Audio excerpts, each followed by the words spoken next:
Welcome to another edition of Time About the Movies Flashback. We're flashing back to July 1st, 1988. Although technically this movie opened up on a Wednesday in late June of 1988, June 29th to be exact, because we only have one movie to look at today, and that is, of course, Eddie Murphy and Arsenio Hall in the comedy classic Coming to America. Eddie Murphy. I am Aki. Arsenio Hall. Eddie Murphy? Arsenio Hall? I feel good. The most outrageous surprise of the year. With the most hilarious movie of the summer. I want to tear you apart. Eddie Murphy and Arsenio Hall.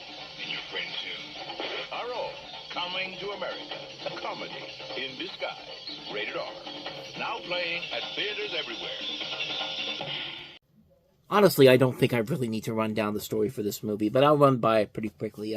You have Akeem Jaffer, the crown prince of the fictional African nation of Zamunda, who travels to the United States in hopes of finding a woman he can marry and will love him for who he is, not for his status or for him being trained to please him. I'm reading the plot synopsis off Wikipedia. It's very weirdly put together there. Like, I got confused there the first time I actually did that, But this is directed by John Landis, which is very good because the last time these two worked together on a movie, it was the very funny Trading Places. And Coming to America really is just as good, if not better than that. I mean, this is a film that this is almost 40 years old. It still holds up to this very day. It's still a very funny movie. On a technical level, it's still really impressive. When you see this nation of Zamunda, like, this is 1988. The effects for this, the effects work and the set design of this place looks incredible. Like, I'm going to be comparing this a lot to the sequel that came out most recently, and I'm telling you right now, that sequel doesn't hold a cake to what this movie is able to do. From the production value, to the storytelling, to the comedy. I mean, this is a film that just is so well done on so many levels. They got great writers to work on this. Barry Blaustein, David Sheffield, Eddie Murphy co-wrote the script for this. John Landis, this was still when he was still a reliable comedy director, and I mean, him and Arsenio Hall just work off each other so well. This movie in particular is also notable for Arsenio Hall because we talked about this over on when I did a post talking about what happened with The Late Show. When Joan Rivers left the show, basically, she didn't leave the show, she got fired. Basically what happened was that Arsenio Hall came in to guest host, and nobody really expected him to do much. He went on to have a successful run on The Late Show, and Fox was more than willing to... Fox basically had to choose whether or not to extend him, or let him out of his contract, because he was there for 13 weeks. They made the big mistake of letting him go because they had another show in the works that didn't last very long afterwards. He went on to do this, and not too long after that, he got his own late night show at the beginning of 1989, and it really came out of nowhere and became the big late night hit that introduced younger people to the world of late night and ran for a couple of very good years. Meanwhile, The Late Show, the Fox show, basically ended after this movie. It's around the time this movie came out, so that's one of those big mistakes that Fox really had to look at and think to themselves, what could have been? Like, what could have happened if Arsenio Hall basically stayed on the show? They kept him on there. Who knows what could have happened there? But he goes on to star in this, and he's very good in the film, and he went on to have his own successful career on his own.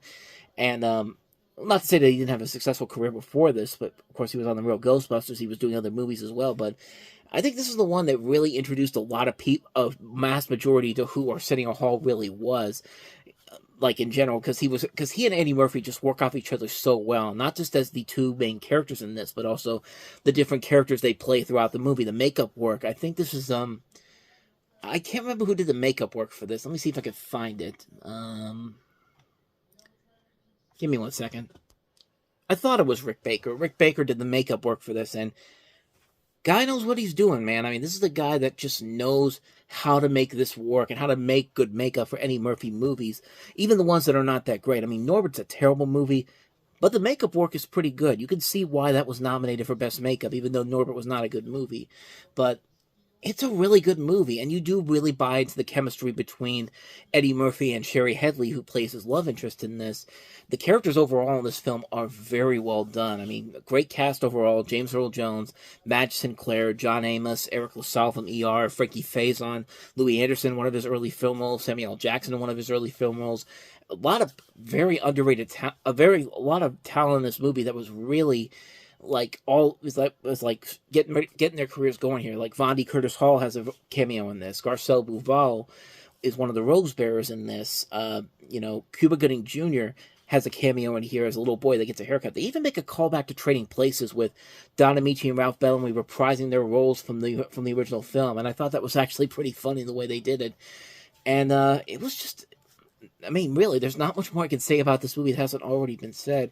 It just makes you realize that Coming to America, the sequel they did over 30 years later, just, there was no way that movie was ever going to top or even come close to what the original Coming to America did. Even with a great director like Craig Brewer, who was able to get such a good performance out of Murphy in Dolomite Is My Name, and it's just a great director overall. There's just, it's not even comparing the two. Like, this movie still holds up for so many different reasons, and the sequel just does not. It's a movie that just feels like, it really feels like a major letdown on so many levels. That sequel did, but because like I've always said it with comedy sequels, like if you're not doing it within a span of like 3 to 5 years at the best, like 5 years I think is the maximum for a comedy sequel. If you're gonna do one, do it in a span of like 3 to 5 years, but don't do it in a way where it's like you're waiting all this time. Like, if you're waiting over 30 years, you better have a good script to work with to make this work. You don't do a movie like Coming to America, where it's just basically a retread of the first movie again, and there's nothing about it that really makes it stand out on its own. And yeah, it just does. That one just doesn't work as well as the original Coming to America does. The original Coming to America still holds up after all these years. It's still very funny. It's still well made. It's one of Eddie Murphy's classic movies for a number of different reasons. There are lines from that movie you'll be quoting forever once you watch that movie for the first time, and it's just like, this is what Eddie Murphy does best. This is where it really comes together in the end. And it's just a great movie, man. Like, Coming to America, the original, is just such a classic film. I really got nothing else more to say about this one. This is just a great film. Eddie Murphy classic all the way through. I love this movie, man. Coming to America, classic film. If you have not seen it, you're doing yourself a huge disservice by not doing so. And so on that note, we wrap up another edition of Time About the Movies Flashback. We'll flashback to June 24th, 1988, which is going to be very interesting because there's one big movie that came out this weekend of noteworthiness, and that is, of course, Who Framed Roger Rabbit. And even though I just covered that movie in my other show, The Reviewing Network Talks About, where I talked about it as one of my favorite movies of all time, so that could be a very quick one because I pretty much covered everything I wanted to say about Roger Rabbit in that, but I'll find something to talk about in there, so we'll have that on the next episode. There's so much you could talk about Who Framed Roger Rabbit regardless, though, but with that said, thank you so much for watching this, and if you want to see more videos like this, please hit the place on the next page, check out the previous episode. Don't forget to hit the like and subscribe button, and I'll see you guys next week for another episode. So thank you so much for watching, and I'll see you next time. Until then, take care.